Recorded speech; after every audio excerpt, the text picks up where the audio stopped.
마태복음 17장 찾으셨으면 9절로 13절 합독하시겠습니다.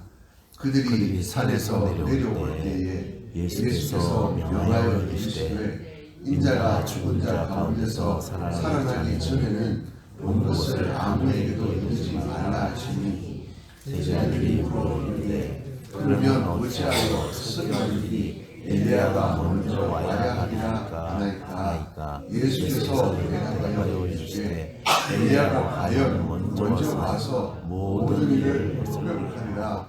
내가 너에게 말하노니 엘리야가 이미 왔을 때 사람들이 알지 못하고 임의로 대우하였도다. 인자도 이와 같이 그들에게 고난을 받으리라 하시니 그제서야 제자들이 예수께서 말씀하신 것이 세례 요한인 줄을 깨달으리라. 13절 말씀을 보면 그제서야 제자들이 예수께서 말씀하신 것이 세례 요한인 줄을 깨달으니라. 유대인들이 메시아가 오기 전에 엘리야가 온다고 가르침을 받았고 그렇게 생각했는데 정작 하나님께서 보내신 엘리야 세례 요한이 왔을 때 세례 요한이 엘리야인 것을 깨닫지 못했고 또 예수님께서 오셨는데도 예수님이 메시아인 것을 깨닫지 못했습니다. 오늘은 깨닫지 못한 이유라는 제목으로 본문 말씀을 상고하고자 합니다. 9절 10절입니다. 그들이 산에서 내려올 때에 예수께서 명하여 이르시되 인자가 죽은 자 가운데서 살아나기 전에는 본 것을 아무에게도 이르지 말라 하시니 제자들이 서로 물어 이르되 그러면 어찌하여 서기관들이 엘리야가 먼저 와야 하리라 하나이까. 예수님께서 세 제자를 자제시키고 있습니다. 당신께서 부활하실 때까지는 그들이 산 위에서 체험했던 사건에 대해 함구하도록 명하셨습니다. 이는 세 제자들이 지금 빨리 가서 자신들의 체험을 전파하고 싶은 욕구에 불탔기 때문인데 이는 그들이 본 광경이 예수님께서 하나님 나라를 세우실 때가 임박한 표적이라고 제자들이 잘못 확신한 상태였기 때문입니다. 세 제자가 보았던 찬란한 예수님의 영광 그리고 예수님과 대화하던 모세와 엘리야, 특히 엘리야의 등장은 그들의 잘못된 확신의 결정적인 원인이 되었습니다. 그들은 하나님 나라의 도래에 관한 잘못된 교훈에 빠져 있었는데 그 잘못된 지식은 그들의 질문, 본문 10절에 그 실체가 들어 있습니다. 어찌하여 서기관들이 엘리야가 먼저 와야 하리라 하나이까. 이 사실을 근거로 9절 10절의 사건을 재구성해 보면 세 제자들은 산 위에서 본 예수님의 영광 그리고 그 자리에 출현한 엘리야를 보자 선지자들의 교훈에 의해 자신들이 고대하는 바 서기관들의 교훈에 의해 자신들이 고대하는 바 엘리야가 먼저 유대에 다시 와서 길을 닦으면 다윗의 자손 메시아가 오시고 유대 땅에는 다윗 왕국이 재건되고 로마는 축출된다는 온 유대가 고대하는 바가 이루어지고 있구나 하는 그릇된 확신으로 들떠 있었고 이제 산을 내려가면 곧장 기다리고 있는 9 제자에게 자신들의 체험을 전파할 태세였던 것입니다. 이 사태를 아신 예수님께서 그 세 제자에게 하나님 나라의 도래는 세 제자나 12 제자나 유대인들이 생각하고 기대하는 그런 이 땅에 속한 나라가 아니며, 더구나 그때는 엘리야와 관련이 있는 것이 아니라 8해 전에 예수님께서 이미 나타내신 대로 당신께서 예루살렘에 올라가셔서 고난을 다 받으시고 십자가에서 죽으시고 땅 속에 며칠 계신 다음 부활하심으로라야 그 때가 된다는 것을 가르치시며, 또 서기관들의 가르침, 성천한 엘리야가 다시 온다는 것은 성경을 오해한 것임을 지적하시고, 또 제자들에게 보여주시고 들려주신 것, 체험시켜 주신 것이 아니라 세 제자 자신들에게 각인된 것들이 전부인 줄로 알고 있고, 그 결과 사실이 아닌 세 제자들이 왜곡시킨 것이 예수님께서 보여주신 것, 체험시켜 주신 것이냐 전파되어서는 안 되기 때문에 인자가 죽은 자 가운데서 살아나기 전에는 본 것을 아무에게도 말하지 않도록 미리 주의를 촉구하신 것입니다. 제가 표현하는 것이 좀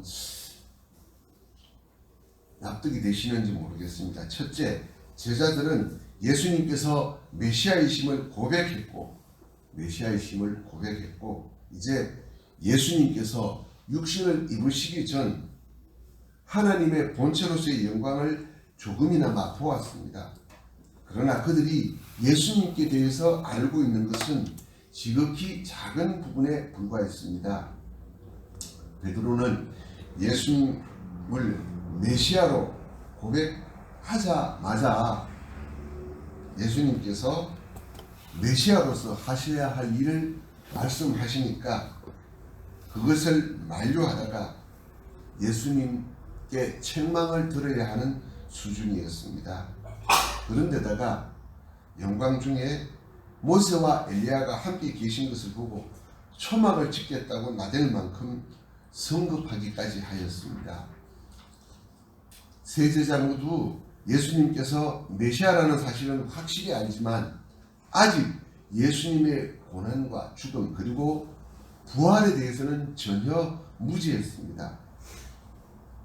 따라서 그들은 메시아에 대해서, 가죽옷 언약에 대해서 충분히 알게 되고 언약하시고 이루시는 하나님을 경험하고 깨닫게 될 때까지 기다려야 했습니다. 무엇보다도 그들은 복음의 증인으로 부름받았기에 메시아의 모든 사역, 처음부터 끝까지 몸속 겪고 확실히 깨달아야 했습니다. 그래서 예수님께서 그들에게 기다려라 하신 것입니다. 또한 제자들이 복음의 증인이 되기 위해서는 제자들이 복음에 대한 확신과 함께 성령님의 능력과 성령님께서 이끄시는 대로 온전히 순종하는 성령 충만이 필요합니다. 데살로니가 교회에 보낸 편지에서 바울은 능력과 성령과 큰 확신으로 복음을 전했다고 증언합니다. 예수님께서 오순절 때까지 제자들이 복음을 전하는 일을 보류하신 것은 예수님께서 제자들과 함께 시작하신 복음을 다른 보혜사이신 성령께서 제자들을 통하여 이루어 나가시는 것이 하나님의 온전하신 뜻이기 때문입니다. 사도행전 1장 4절 5절입니다. 예루살렘을 떠나지 말고 내게서 들은 바 아버지께서 약속하신 것을 기다리라. 요한은 물로 세례를 베풀었으나 너희는 몇 날이 못되어 성령으로 세례를 받으리라. 실제로 오순절 성령 강림 이후 제자들은 성령님께 붙들려 부활하신 예수님을 담대하게 증언했고, 그때에 베드로의 설교를 들은 자들 중 하루에 3,000명이 회개하는 놀라운 일이 일어났습니다.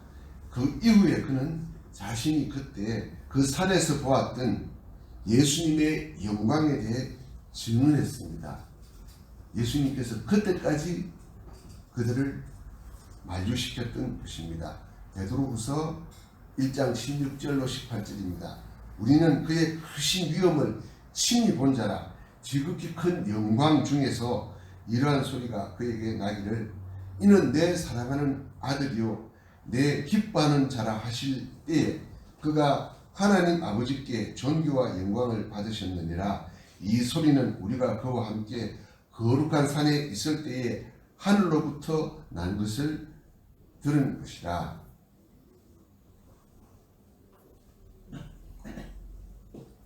예수님께서는 그들이 자격을 갖출 때까지 그리고 하나님께서 정하신 때가 될 때까지 자신들의 영광스러운 체험의 전파를 보류시키신 것입니다.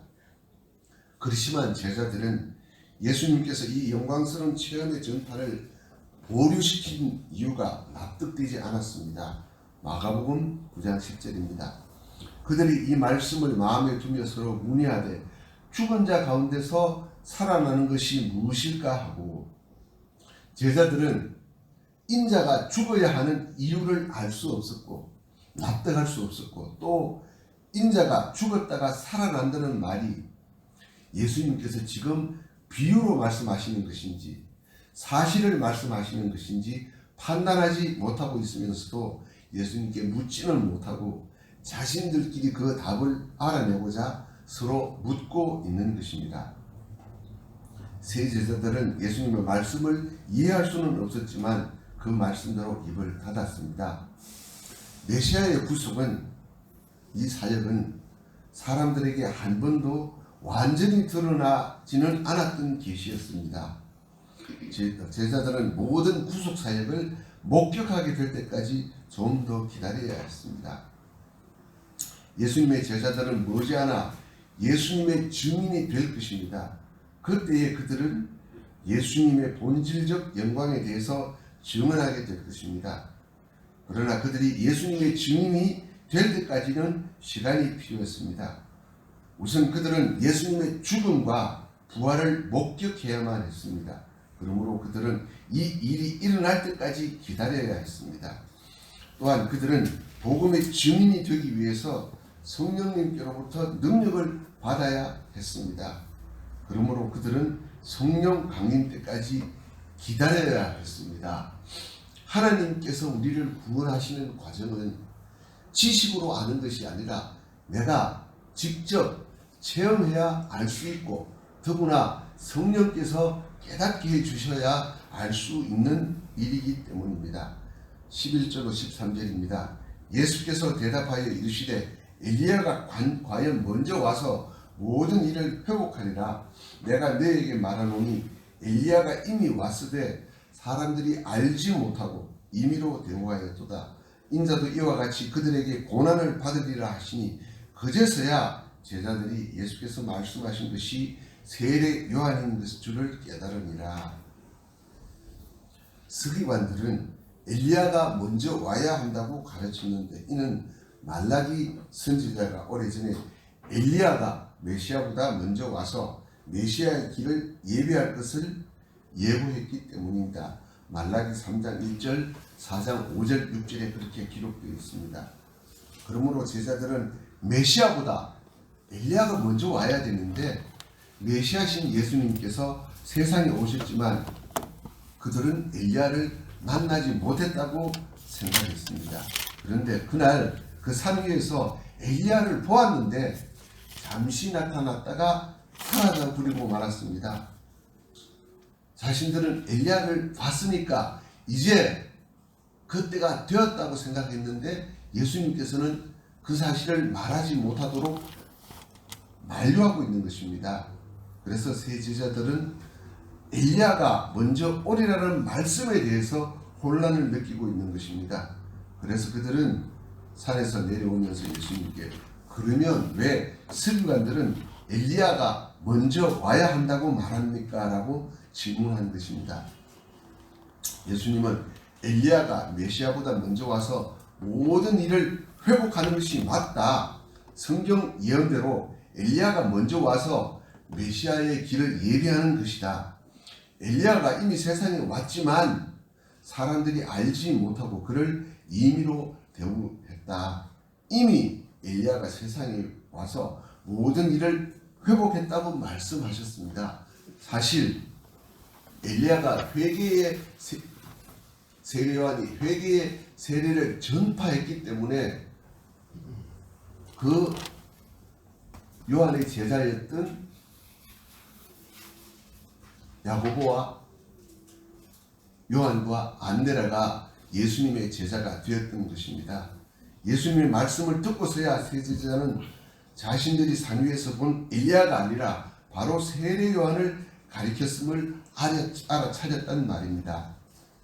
엘리야가 낙타트롯을 입고 산과 들에서 하나님의 말씀을 받고 백성들에게 선포했듯 세례 요한도 광야에서 살면서 낙타트롯을 입고 메뚜기와 석청을 먹으면서 백성들에게 회개의 메시지를 전했음을 기억했습니다. 엘리야는 온 백성들의 마음이 우상 바알에 향해 있을 때 하늘에서 불이 내리게 해서 백성들의 마음을 하나님께로 돌이켰는데 세례 요한 역시 하나님을 떠난 백성들의 마음을 하나님께 돌리려고 백성들에게 회개를 요구했으며 회개한 사람들에게 물 세례를 베풀었던 사건을 떠올렸습니다. 엘리야는 왕후 이세벨의 위협 앞에 낙심해서 시내산으로 도망쳤는데 그때에 하나님은 엘리야를 만나서 그를 회복시켜 주셨고 세례 요한 역시 헤롯의 아내 헤로디아의 계략에 빠져서 죽음의 위기에 놓였을 때 예수님께서 그의 제자들을 통해 세례 요한을 위로하고 용기를 북돋아 주셨음을 기억했습니다. 그리고 사람들이 그를 알아보지 못하고 마음대로 대우했음을 깨달았습니다. 그러나 제자들은 궁금한 것이 또 하나 있었습니다. 그것은 바로 예수님께서 죽은 자 가운데서 살아나실 것이라고 말씀하신 것이었습니다. 그들은 이스라엘을 구원할 메시아가 왜 죽어야 하는지 이해할 수 없었습니다. 또한 인자가 죽었다가 다시 살아난다는 말씀도 도무지 이해할 수 없었습니다. 예수님은 엘리야에 대한 예언이 이루어진 것처럼 당신의 고난에 대한 예언도 반드시 이루어질 것이라고 선언하셨습니다. 세 제자들은 이러한 설명을 듣고도 여전히 예수님의 고난과 부활에 대해서 이해하지 못했습니다. 그들이 이 일을 이해하게 된 것은 예수님의 죽으심과 부활을 목격한 후에 이해하게 되었습니다. 말라기 선지자의 예언대로 세례 요한은 메시아보다 먼저 와서 메시아의 길을 예비했습니다. 엘리야의 사역을 감당했던 것입니다. 엘리야의 사역을 선지자 말라기는 말라기 4장 6절에 규정하기를 그가 아버지의 마음을 자녀에게로 돌이키게 하고 자녀들의 마음을 아버지에게로 돌이키게 하리라 하였습니다. 자녀들의 마음을 아버지에게로 돌이키게 하리라 하였습니다. 그리고 마음을 돌이키지 않는 자녀에게 하나님의 저주가 있을 것을, 마음을 돌이키지 않는 이스라엘에 하나님의 저주가 있을 것을 예언하였습니다. 말라기 4장 6절 하반절입니다. 돌이키지 아니하면 두렵건대 내가 와서 저주로 그 땅을 칠까 하노라 하시니라. 이 말라기의 예언을 통해서 우리는 사람들이 엘리야로 온 세례 요한이나 메시아로 온 예수님을 임의로 대우하고 고난당하게 한 원인을 발견하게 됩니다. 마가복음 7장 6절 예수님의 지적대로 입술로만 하나님을 공경하고 마음은 하나님께로부터 멀기 때문이었습니다. 그들의 마음은 제단이 아니라 제단 위에 있는 제물에 있었고 하나님이 아니라 하나님께서 이루어주신다는 다윗 왕국에 있었고 하나님이 아니라 하나님의 심판을 면할 의에 있었기 때문입니다. 그래서 그들은 그림자인 다윗 왕국의 실체인 하나님 나라를 거절했고 그림자인 유월절 어린 양의 실체이신 예수님, 세상 죄를 지고 가는 하나님의 어린 양을 거절했던 것입니다. 그들이 마음을 하나님께 쏟지 않았기 때문에 결국 예루살렘은 주 70년 하나님의 저주대로 돌 하나도 돌 위에 남지 않게 완전히 파괴되었던 것입니다. 오늘 우리도 우리가 하나님을 섬기고 말씀을 지키고 하나님을 예배하는 것이 온전히 하나님께 마음이 가 있기 때문인지, 아니면 내가 하나님을 섬김으로 말미암아 내가 기대하는 내 문제가 해결되고 내가 가야 할 천국 때문인지 우리 자신을 살펴야 할 것입니다. 기도하겠습니다. 하나님 아버지 하나님께서 우리를 사랑하시고 우리를 인도하시고 우리를 구원하시고 오늘도 우리를 바라보고 온전히 우리를 바라보고 계시는데, 우리는 아버지 하나님이 아닌 내가 하나님을 섬김으로 받을 이 세상의 것들을 바라보고 있지 않는지 우리 자신을 살피게 하여 주시고, 하나님께서 온 마음으로 우리를 바라보시듯 우리도 온 마음을 다해서 하나님만 바라보게 하여 주옵소서. 예수님 이름으로 기도합니다. 아멘.